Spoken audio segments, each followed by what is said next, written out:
लेकिन जैसी शाम होती तो राम जी कनक भवन की ओर जा रहे होते थे। पूरे दिन रहते बानरों के बीच में, सभा के बीच में, प्रजा के बीच में, लेकिन संध्या में तो वो फिर अपनी गृहिणी के पास और फिर निज जीवन जीते हैं जो बहुत प्राइवेट है, प्राइवेसी रहती है वहां पर। तो हनुमान जी महाराज शाम होते ही बड़े व्याकुल हो जाते हैं। अब राम जी चले जाएंगे, अब राम जी अंदर चले जाएंगे, अंतःपुर में चले जाएंगे, और अंतःपुर में केवल सीता जी जाती हैं और कुछ सखियां जाती हैं, हम लोगों का तो प्रवेश वर्जित है। हनुमान जी बेचारे, उनका मन होता है मैं एक क्षण के लिए भी राम जी से दूर ना रहूं, लेकिन रात्रि होते ही राम जी जैसे कनक भवन में जाते हैं, हनुमान जी महाराज द्वार पर खड़े हो जाते हैं, और जब तक राम जी भीतर जाते देखते रहते हैं, और जैसे ही राम जी कहीं मुड़े दिखने बंद हुए, फिर हनुमान जी का रोना शुरू होता है। दिन पूरी रात रोते रहते हैं जब तक राम जी सुबह आ ना जाए। हनुमान जी महाराज व्याकुल हो गए, राम जी से बोले कि आप हमको रात्रि सेवा में ले चला करो। राम जी बोले सीता जी से आज्ञा ले लो।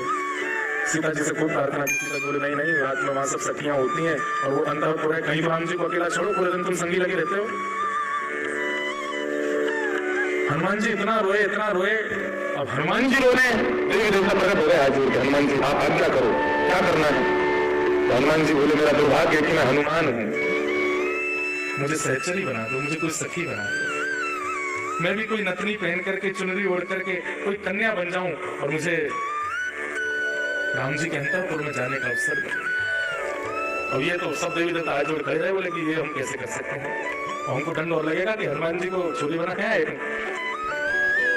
लेकिन हनुमान जी की ग्रह वेदना इतनी थी कि नेत्रों से अश्रुपात हो रहा था, वो नेत्रों का अश्रुबिंद ही एक छोटी सी धारा बनकर के सरजू जी में गया। सरजू जी उस ताप को सह नहीं पाई और तुरंत सरजू जी प्रकट हुए। सरजू मैया हनुमान जी के पास जाके बोलिए, हनुमंत लाल क्या इच्छा है, मुझे सहचरी रूप दे दीजिए।